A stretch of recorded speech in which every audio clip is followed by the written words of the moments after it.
The rain fell in sheets across the cramped marketplace of Kepler 7, turning the dusty ground into a maze of muddy puddles that reflected the dim glow of neon vendor signs. The air smelled of spiced meats, engine oil, and desperation. Merchants hawked their wares under makeshift canopies while shoppers hurried past, their heads down against the weather, behind the row of garbage containers near the market's edge, where the light barely reached and the stench of rotting food scraps mixed with the metallic tang of rust. A figure sat motionless in the shadows, wrapped in a torn piece of gray fabric that had once been a blanket. Zara pressed her back against the cold metal wall and held her daughter close to her chest. Her skin, once a beautiful shade of lavender that marked her as one of the Centauri, had faded to a sickly pale purple. Dark circles rimmed her large, violet eyes, and her cheekbones jutted sharply from her gaunt face. The elegant ridges that ran along her temples, a mark of her people's nobility, now seemed to emphasize how far she had fallen. In her arms, tiny Nyx whimpered softly, her miniature fingers grasping weakly at her mother's tattered dress. The baby's skin held the faintest hint of lavender, marking her as half Centauri. Though her features were more delicate, more human, her lips were dry and cracked, and her small body trembled with hunger. Zara closed her eyes and tried to remember the last time she had eaten. 3 days for the protein bar she had found in a dumpster had been moldy, but she had eaten it anyway, hoping it would help her body produce milk for Nyx. It hadn't worked. Her breasts remained empty, offering nothing to her starving child. "Please," she whispered to the rain-soaked sky, her voice barely audible over the sounds of the marketplace. "Please, just let me find something for her." The memory of her husband's face flashed through her mind. Jorik, with his warm smile and gentle hands, who had died defending their village when the human forces had swept through the outer colonies. He had been a teacher, not a soldier, but he had picked up a weapon anyway when the bombs started falling. She had been 6 months pregnant then, hiding in the cellar while the world burned above her. She could still remember the sound of his voice calling her name as the explosions grew closer, the way he had kissed her forehead and told her to keep their unborn child safe. That was the last time she had seen him alive. His body had been found 3 days later, buried under the rubble of what had once been the village school. After the war ended, the surviving Centauri had been herded into refugee camps. Zara had given birth to Nyx in a medical tent, surrounded by the moans of the wounded and the cries of other displaced families. For a year, they had lived on rations and hope, waiting for relocation to a safe world. The camps had been overcrowded and underfunded, but at least there had been food and medical care. Zara had made friends among the other refugees, women who had lost husbands, children who had lost parents, elderly Centauri who spoke in whispers about the beauty of their home world. Before the war had torn it apart, but the relocation never came. Instead, the camps had been quietly closed, and the refugees had been turned out into the streets of human colonies, with nothing but the clothes on their backs and identification cards that marked them as displaced persons, a polite term for unwanted aliens. Zara had tried to find work, but her accent gave her away, and the ridges on her temples made it impossible to blend in. "We don't hire your kind," had become a familiar refrain. She had applied for positions as a cleaner, a cook, even a manual laborer, but the answer was always the same. Some employers were apologetic, claiming their hands were tied by company policy. Others were openly hostile, making it clear that they considered her presence an insult. She had sold everything she owned, piece by piece, until all that remained was the torn blanket and the increasingly desperate love she felt for her daughter. Her wedding ring, a simple band of Centauri silver that had belonged to Jorik's grandmother, had been the last to go, traded for a week's worth of food in a back alley pawn shop that asked no questions. The sound of footsteps splashing through puddles made her shrink deeper into the shadows. A group of humans passed by, their voices loud and careless. "Look at this mess," one of them said, gesturing at the overflowing garbage containers. "The city should just clean out all the trash, if you know what I mean." His companion laughed. "Yeah, especially the alien kind. They breed like vermin." A third voice chimed in, slurred with alcohol. "My cousin works for the refugee office. Says they're trying to ship the rest of them off-world, somewhere they can't cause trouble. About time, the first man replied. We've got enough problems without having to feed every stray that wanders in. Zara's arms tightened around Nyx, who had begun to cry a weak, pitiful sound that tore at her mother's heart. The men's voices faded as they moved on, but their words lingered in the air like poison. She had heard similar conversations before, had felt the weight of hostile stares in every place she had tried to make a home. To most humans, she wasn't a person with hopes and dreams and a past worth remembering. She was just another problem to be solved, another inconvenience to be removed. The marketplace was beginning to empty as the hour grew late. Soon, the vendors would pack up their stalls, and the security patrols would begin their rounds. Zara knew she had to move, but her legs felt like lead. She hadn't stood in hours, and the cold had seeped into her bones. She had tried begging earlier in the day, standing near the entrance to the marketplace with Nyx in her arms and her hand extended. Most people had simply walked past, avoiding eye contact. A few had dropped small coins into her palm, enough for a stale roll or a cup of synthetic coffee, but nowhere near enough for the baby formula that Nyx desperately needed. One woman had stopped and looked at Nyx with genuine concern. She's beautiful, the woman had said, her voice soft. How old is she? For months, Zara had replied, hope fluttering in her chest. The woman had reached into her purse, and for a moment, Zara thought she might receive enough money to buy formula. Instead, the woman had pulled out a business card. There's a shelter on the east side, she had said. They help people like you. Zara had taken the card, but she knew it was useless. She had tried the shelters before. Most were full, and those that had space often required documentation that she didn't possess. The few that had accepted her had strict rules about alien residents, and Nyx's crying at night had quickly made them unwelcome. Nyx's crying grew more urgent, and Zara rocked her gently, humming a lullaby her own mother had sung to her on Centauri Prime, before the war, before everything had been lost. The melody was haunting and beautiful, filled with the longing of a people who had once sailed between the stars. Hush, my little starlight, she whispered in her native tongue. Mama will find you something soon, I promise.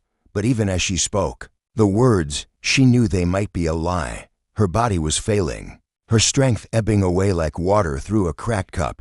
If she didn't find food soon, she would collapse, and then what would happen to Nyx? The child would become another statistic, another casualty of a war that had officially ended, but continued to claim victims. The sound of heavy boots echoed across the marketplace, and Zara's blood ran cold. Security patrol. She had learned to recognize their distinctive gait, the way they moved with purpose and authority. If they found her here, they would arrest her for vagrancy, and Nyx would be taken away, placed in a human foster system that had no idea how to care for a half-Centauri child. She pressed herself deeper into the shadows, holding her breath and willing Nyx to stay quiet. The boots grew closer, then stopped. Zara could see the beam of a flashlight sweeping across the ground near the garbage containers. Anything back there, Jensen? A voice called out. Just trash, came the reply. Lot of it, too. Maintenance should clean this up. The light passed over Zara's hiding spot, and she was certain they would see her. But the beam moved on, and after what felt like an eternity, the footsteps receded into the distance. Zara let out a shaky breath and looked down at Nyx, who had fallen into an exhausted sleep. The baby's face was peaceful, trusting, unaware of the danger they were in. Zara brushed a strand of dark hair from her daughter's forehead and felt tears slip down her cheeks. I'm sorry, she whispered. I'm so sorry I can't give you what you need. The rain began to fall harder, drumming against the metal containers and creating small rivers that flowed toward the storm. Drains. Zara pulled the blanket tighter around them both, but it offered little protection against the cold and wet dot in the distance. She could hear the sounds of the marketplace winding down, vendors calling out final prices, the rumble of trucks hauling away unsold goods, the chatter of workers heading home to warm meals and dry beds, the sounds of a normal life, a life that felt as distant to her as the stars. As the last of the vendors packed up their stalls, Zara closed her eyes and tried to imagine a different world, one where Jorok was still alive, where their child could grow up safe and loved, where the color of her skin and the ridges on her temples didn't mark her as an outsider. It was a beautiful dream, but like all dreams, it faded when she opened her eyes to the harsh reality of the rain-soaked alley. She didn't know that her life was about to change, that a stranger with kind eyes and calloused hands was about to offer her something she had almost forgotten. Part 2. The Sanctuary. Marcus Reeves finished loading the last of the power cells into the back of his truck and wiped his hands on his work coveralls. The rain had soaked through his jacket, and his dark hair was plastered to his forehead, but he didn't mind. The steady rhythm of the drops was almost soothing after another long day of haggling with vendors and dodging the overpriced dealers who thought they could charge him double. Just because he was human, he was 32 years old, with calloused hands and a stubborn streak that had gotten him into trouble more times than he could count. His repair shop was small but honest, and he took pride in fixing things that others had written off as hopeless: broken generators, damaged atmospheric processors, outdated communication arrays. If it had circuits and wires, Marcus could probably make it work again. The marketplace was nearly empty now, and Marcus was looking forward to getting home to his small apartment above the shop. He had a bottle of decent whiskey waiting for him, along with a meal that didn't come from a vending machine.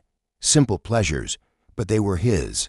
As he walked toward his truck, something made him pause, a sound barely audible over the rain. A baby's cry. He looked around, but saw nothing except the usual detritus of the marketplace: empty boxes, scattered papers, and the row of garbage containers that the city never seemed to get around to emptying. There it was again, weak, but definitely a baby. Marcus frowned and followed the sound, his boots splashing through puddles as he made his way toward the containers. The cry was coming from behind them, in the narrow space between the metal wall and the garbage.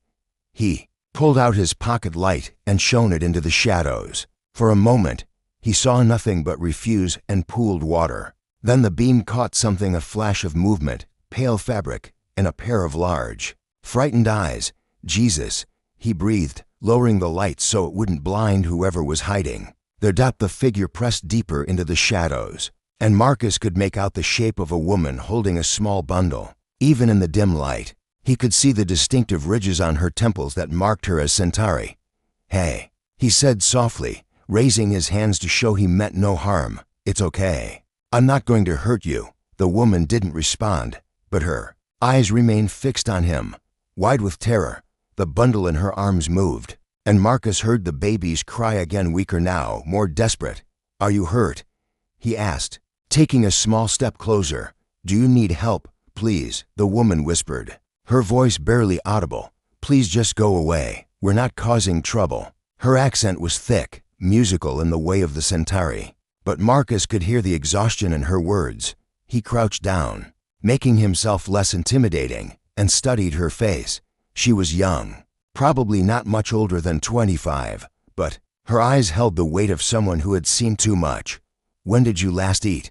he asked gently. The question seemed to surprise her. She blinked, and for a moment, her composure cracked. It doesn't matter, we're fine." But Marcus could see that they were anything but fine. The woman was clearly malnourished, her face gaunt, and her lips cracked. The baby's cries were growing weaker, and that was never a good sign. "What's your name?" he asked. She hesitated, then said, "Zara, I'm Marcus." He shifted his weight, trying to find a comfortable position on the wet ground. "And the little one, Nix." Zara's voice was barely a whisper. "That's a beautiful name." Marcus reached into his jacket and pulled out a protein bar, his lunch, which he had forgotten to eat. "Here." Zara stared at the bar as if it were a mirage. I can't pay you." "Did I ask for payment?" She looked at him with confusion, as if kindness were a foreign concept. Slowly, she reached out and took the bar, her fingers trembling. She tore open the wrapper and took a small bite, closing her eyes as if savoring the taste. "Thank you," she whispered. Marcus watched as she broke off small pieces of the bar and chewed them carefully before swallowing. She was trying to make her body produce milk, he realized. The knowledge hit him like a punch to the gut. "How long has it been since you've had a real meal?" he asked. Zara's eyes filled with tears. "I don't know, days, maybe a week. I lost track." Marcus felt something twist in his chest. He had walked past this spot dozens of times, never knowing that someone was suffering just meters away from the bustling marketplace. How many other people were hiding in the shadows, too proud or too afraid to ask for help? "Listen," he said, making a decision that surprised even him. "I've got a shop not far from here. It's warm. And I've got food, real food." Zara shook her head immediately. "No, I can't. It's too dangerous for you." "Dangerous how? They're looking for us, the authorities. If they find us with you." She trailed off, but Marcus understood. Helping unauthorized aliens was a crime, punishable by heavy fines and possible imprisonment. "Let me worry about that," he said. "Right now, I'm more concerned about that baby. She sounds like she needs help." As if summoned by his words, Nix began to cry again, a sound so weak and pitiful that it made Marcus's heart ache. Zara rocked her gently, but the baby was inconsolable. "She's hungry," Zara said, her voice breaking. "She's so hungry, and I have nothing to give her." Marcus made his decision. "Come on. We're going to my shop. You don't understand." "I understand perfectly." He stood up and extended his hand. "I understand that there's a baby who needs help, and I'm not going to walk away from that." Zara looked at his outstretched hand for a long moment. Marcus could see the war playing out in her eyes, desperation battling with fear, hope struggling against the learned wariness of someone who had been disappointed too many times. Finally, she took his hand. Marcus helped her to her feet, supporting her when her legs nearly gave out. She was lighter than he had expected, too light, and he could feel her bones through the thin fabric of her dress.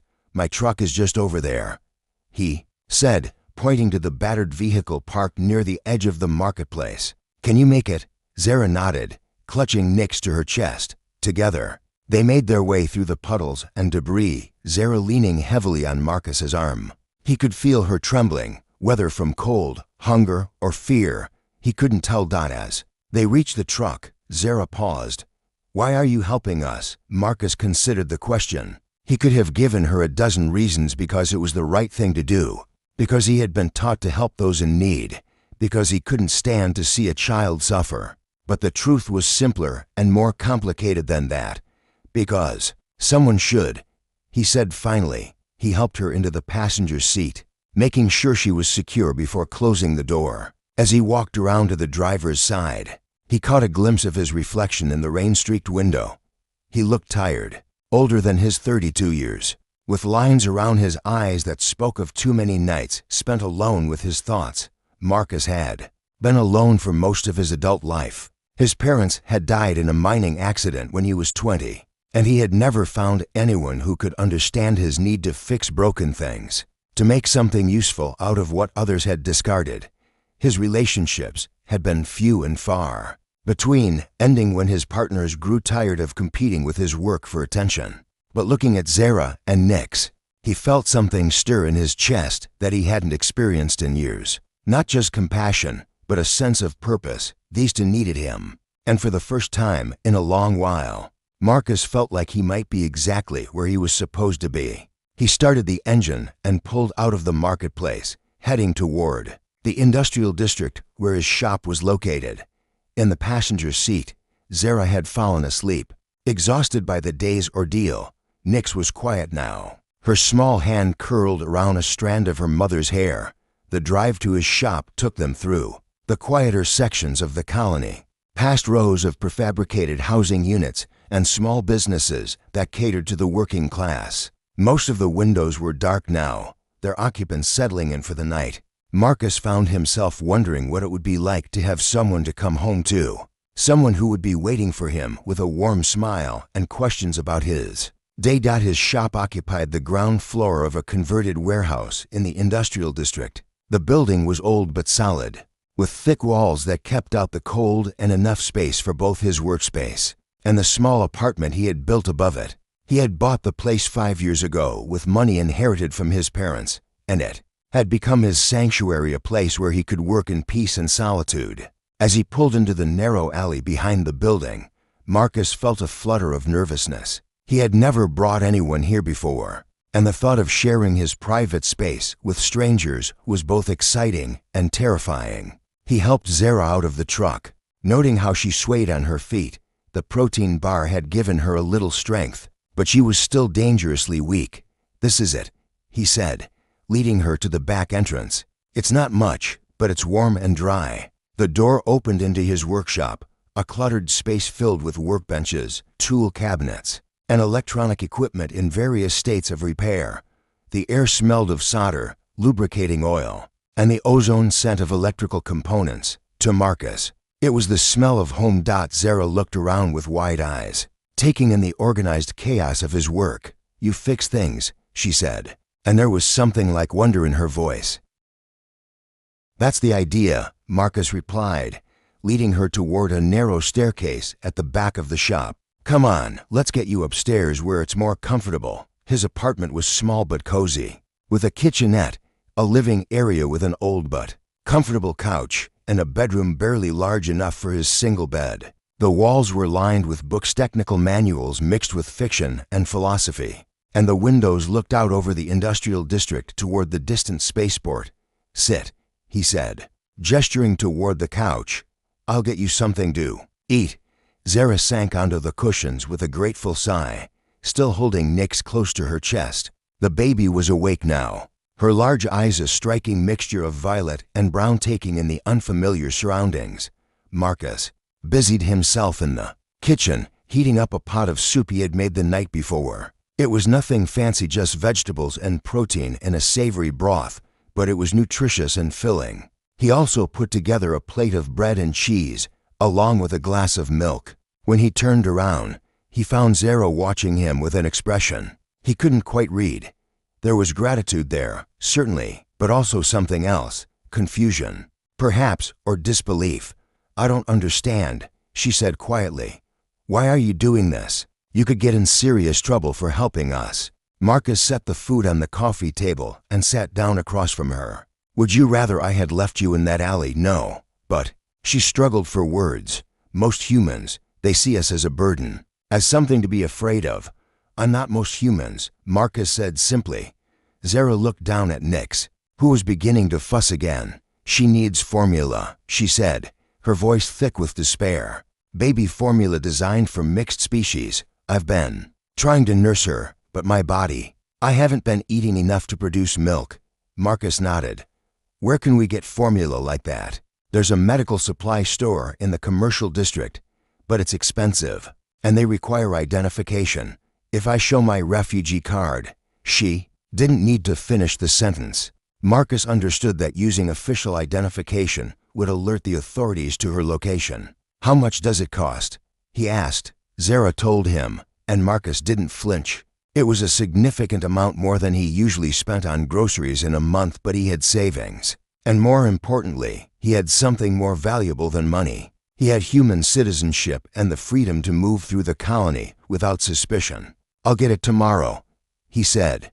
Zara stared at him. "You would do that? For strangers?" "You're not strangers anymore," Marcus said, and realized as he spoke that it was true. In the space of an hour, these two had become something important to him. Though he couldn't yet put a name to what that something was, they ate in comfortable silence, with Zara devouring the soup and bread while Marcus held Nix, who seemed content to study his face with her remarkable eyes. The baby was beautiful. He thought a perfect blend of her human and Centauri heritage. Her skin was pale with just a hint of lavender, and her dark hair held subtle purple highlights that caught the light dot as the evening wore on. Marcus found himself stealing glances at Zara. Even exhausted and malnourished, she was stunning. Her violet eyes held depths that spoke of intelligence and strength, and when she smiled, which happened when Nix made a small sound of contentment, her entire face lit up. "Tell me about your husband," Marcus said gently, having noticed the pale band around her ring finger where a wedding band had once been. Zara's smile faded. "Jorik. He was a teacher on Centauri Prime before the war. He taught literature and philosophy. 2 children." Her voice grew soft with memory. "He used to say that stories were the most powerful force in the universe because they could change how people saw the world. He sounds like a good man. He was. Zara's eyes glistened with unshed tears. He died defending our village. He wasn't a soldier, but when the bombs started falling, he picked up a weapon anyway. He said he had to protect the future, our future. She touched her stomach, remembering. I was pregnant then. He never got to meet Nix. Marcus felt a pang of something that might have been jealousy, followed immediately by shame. Jorik had been a hero, dying to protect the woman he loved and the child they had created together. Marcus had no right to feel anything but respect for his memory. I'm sorry, he said, and meant it. The worst part, Zara continued, is that Nix will never know him. She'll never hear his voice or feel his arms around her. All she'll have are the stories I tell her. And sometimes I worry that won't be enough. Stories are powerful, Marcus said, echoing her husband's words. She'll know him through you. Zara looked at him with surprise, as if she hadn't expected such understanding from a human. You're not what I expected, she said. What did you expect? Someone harder, colder. Most humans I've encountered since the war, she shrugged. They see us as the enemy. Even though the war is over, the war may be over, Marcus said, but the fear isn't. People are afraid of what they don't understand, and fear makes them cruel. But not you. Marcus considered this. I've been alone for a long time, he said finally. Maybe that's made me more open to connecting with people who are different from me. Or maybe I just recognize what it feels like to be lost. As if sensing the emotional weight of the conversation, Nix began to cry, a weak, hungry sound that made both adults wince. Zara took her from Marcus and tried to soothe her, but the baby was beyond comfort. She needs to eat, Zara said, desperation creeping into her voice. Marcus stood up. Wait here. He went to his small pantry and pulled out a container of powdered milk intended for coffee. It wasn't ideal, but it might provide temporary relief until he could get proper formula. He mixed it with warm water and brought it to Zara. It's not formulated for babies, he warned, but it might help for tonight. Zara took the cup gratefully and dipped her finger into the milk, letting Nix suck on it. The baby's eyes widened at the taste, and she began to suck more eagerly. It wasn't a perfect solution, but it was something. Thank you, Zara whispered, tears flowing freely now. I don't know how to repay you for this kindness. You don't need to repay me, Marcus said, sitting back down. Just focus on taking care of yourself and Nix.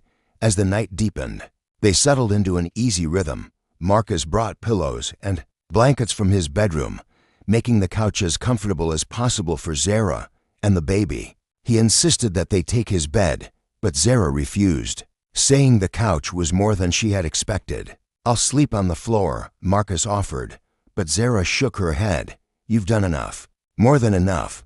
I won't take your bed too. They compromised, with Marcus taking the armchair and Zara curled up on the couch with Nix sleeping peacefully in her arms.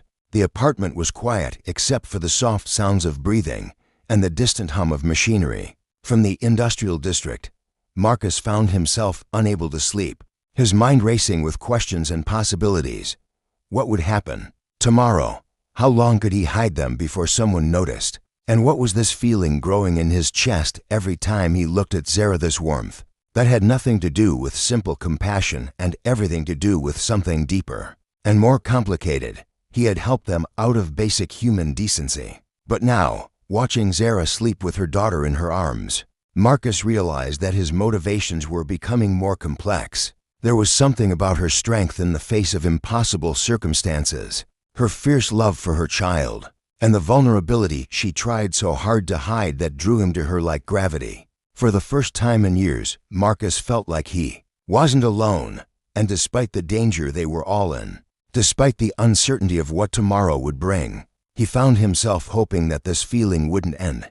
Outside, the rain continued to fall, washing the streets clean and carrying away the debris of another day. In the warmth and safety of Marcus's apartment, two refugees from a distant war slept peacefully, protected by the kindness of a stranger who was no longer a stranger at all. The morning would bring new challenges and difficult decisions, but for now, they were safe, and for Marcus, watching over them in the quiet darkness, that was enough. The morning light filtered through the grimy windows of Marcus's apartment, casting long shadows across the floor where he had spent the night in the armchair. His neck ached, and his legs had gone numb hours ago, but he hadn't wanted to disturb Zara and Nix, who were still sleeping peacefully on the couch. Nix stirred first, making soft mewling sounds that gradually grew louder. Zara's eyes fluttered open, and for a moment, she looked confused, as if she couldn't remember where she was. Then her gaze found Marcus, and a small smile crossed her face. "Good morning," she said softly, her accent thick with sleep. "Morning," Marcus replied, stretching the kinks out of his shoulders. "How did you sleep?" "Better than I have in months," Zara admitted, sitting up carefully so as not to wake Nix. "I forgot what it felt like to be warm and safe." Marcus felt a flutter of warmth in his chest at her words. "I'm glad. Are you hungry? I can make breakfast." Before Zara could answer, Nix began to cry in earnest, her small face scrunched up with hunger and discomfort. The improvised milk from the night before had helped, but it was clear she needed proper nutrition. "I need to get that formula," Marcus said, standing up. "The medical supply store opens at 9. I'll go as soon as they're open." Zara looked worried. "What if they ask questions? What if they want to know why you need formula for mixed-species infants?" Marcus had thought about this during the long hours of the night. "I'll tell them it's for a friend's baby. Humans and Centauri have been having children together since before the war. It's not that unusual. But the cost, don't worry about the cost." Marcus moved toward the kitchen. "Let me make you some breakfast first. You need to keep your strength up." As Marcus prepared eggs and toast, he found himself stealing glances at Zara. In the morning light, he could see just how young she was, how the hardships of the past months had carved lines of worry around her eyes. Yet there was something resilient about her, an inner strength that refused to be broken despite everything she had endured. "Marcus," she said quietly, "what you're doing for us. I want you to know that I understand the risk you're taking. If the authorities find out you're helping refugees, they won't find out," Marcus said with more confidence than he felt. "And even if they do, that's my choice to make." Zara studied his face.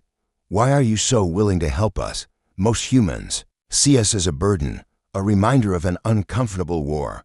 What makes you different?" Marcus paused in his cooking, considering how to answer. The truth was complicated, involving his own loneliness, his instinctive need to fix broken things, and something else, something he was only beginning to understand about his growing feelings for the woman sitting in his living room. "Maybe because I know what it's like to feel like you don't belong anywhere," he said finally. "I've been alone for a long time. When I saw you and Nix, I saw people who needed help. And helping you, it makes me feel useful, like I'm part of something important." Their eyes met across the small apartment, and Marcus felt something pass between them, a moment of understanding that went deeper than words. Zara's expression softened, and for the first time since he'd found her, she looked at him not with gratitude or wariness, but with something that might have been the beginning of affection. The moment was broken by a sharp knock at the door downstairs. Both Marcus and Zara froze. The knock came again, authoritative and impatient. Marcus's workshop was on the ground floor, and his apartment was accessible only through the shop. No one should be knocking at this hour unless it was official business. "Stay here," Marcus whispered, moving toward the stairs. "Don't make a sound." He descended to the workshop, his heart pounding. Through the frosted glass of the front door, he could see the dark shapes. The knock came a third time, and a voice called out, "Colonial Security, open up." Marcus took a deep breath and opened the door, keeping his expression neutral. Two officers stood outside, a man and a woman, both wearing the dark blue uniforms of the Colonial Security Force. Their faces were stern, professional. "Marcus Reeves," the woman asked, consulting a tablet. "That's me. What can I do for you?" "Officer Chen and Officer Rodriguez," the woman said, showing her badge. "We're conducting a routine sweep of the area. There was a report of unauthorized alien activity in the marketplace last night." Marcus felt his blood turn to ice, but he kept his expression calm. "Unauthorized alien activity, a Centauri female and an infant," Officer Rodriguez said, studying Marcus's face for any reaction. "They were seen near the garbage containers behind the vendor stalls." "You were working late at the marketplace yesterday, weren't you?" "I was buying supplies," Marcus said carefully. "I didn't see any aliens." Officer Chen stepped closer, her eyes scanning the workshop behind him. "Mind if we take a look around, just to be thorough?" Marcus's mind raced. Zara and Nix were upstairs, and while the apartment wasn't visible from the workshop, any serious search would reveal them. "Do you have a warrant?" "We don't need a warrant for a voluntary inspection," Rodriguez said with a smile that didn't reach his eyes. "Unless you have something to hide." "Of course not," Marcus said, stepping aside. "Feel free to look around." The officers entered the workshop, their eyes taking in every detail. Marcus watched them nervously, trying to appear cooperative while silently praying that Nix wouldn't start crying. "Nice setup," Chen observed, examining one of his repair stations. "You do good work here." "I get by," Marcus replied. "Mostly repair work for the industrial district. Generators, atmospheric processors, that sort of thing." Rodriguez was walking around the perimeter of the room, checking behind equipment and in storage areas. "You live alone?" "Yeah, just me. Ever have any alien customers?" Chen asked casually. Marcus shrugged. "Occasionally. Business is business. Centauri customers? Sometimes. They pay the same as anyone else." The officers exchanged a look. Rodriguez stopped near the stairs leading to the apartment. "What's up there?" "My apartment." "Want to see it?" Marcus held his breath. If they went upstairs, it was over. But showing reluctance would only make them more suspicious. Chen was about to respond when her radio crackled to life. "All units, we have a disturbance at the spaceport. Possible smuggling operation in progress. Need immediate backup." Both officers paused, listening to the radio chatter. Rodriguez looked at Chen, who nodded. "We'll have to continue this later." Chen said to Marcus, "Don't leave town, Mr. Reeves. We may have more questions." "Of course," Marcus said, fighting to keep the relief out of his voice. The officers left, and Marcus waited until their vehicle disappeared before locking the door and hurrying upstairs. He found Zara sitting on the edge of the couch, her face pale with terror, holding Nix tightly against her chest. "They're gone," he said quickly, "but they'll be back. We need to move." "Fast," Zara nodded, her violet eyes wide with fear. "They're hunting us. I knew this would happen." "It's going to be okay," Marcus said, though he wasn't sure he believed it himself. "I'm going to get that formula now, and then we'll figure out our next move." "Marcus, maybe I should just turn myself in. If they catch you helping us, no." His voice was firm. "We're not giving up. Not when we've come this far." He gathered some cash from his emergency fund and prepared to leave for the medical supply store. As he reached for his jacket, Zara caught his hand. "Be careful," she said, her fingers warm against his skin. "Please." Marcus looked down at their joined hands, feeling that same electric connection he'd experienced the night before. "I will. I promise." The medical supply store was located in the commercial district, a 20-minute drive from Marcus's shop. As he drove, he kept checking his mirrors for any sign of surveillance. But the morning traffic appeared normal. The store was larger than he had expected, with aisles of medical equipment, pharmaceuticals, and specialized supplies. Marcus found the infant nutrition section and was relieved to see several varieties of mixed species formula. He selected the most expensive one, figuring it would be the highest quality, and gathered enough for several weeks. At the checkout counter, the clerk, a middle-aged human woman with graying hair, smiled politely. "Planning ahead for someone special?" she asked, noting the quantity. "My sister just had a baby." Marcus lied smoothly. "Half Centauri. Want to make sure she has everything she needs." "How wonderful," the woman said, ringing up the purchase. "Mixed families are such a blessing. Your total is for 150 credits. Marcus paid without flinching, though the amount was more than he usually spent on food in 2 months. As he gathered his bags, the clerk handed him an information pamphlet. "Some feeding guidelines for mixed species infants," she explained.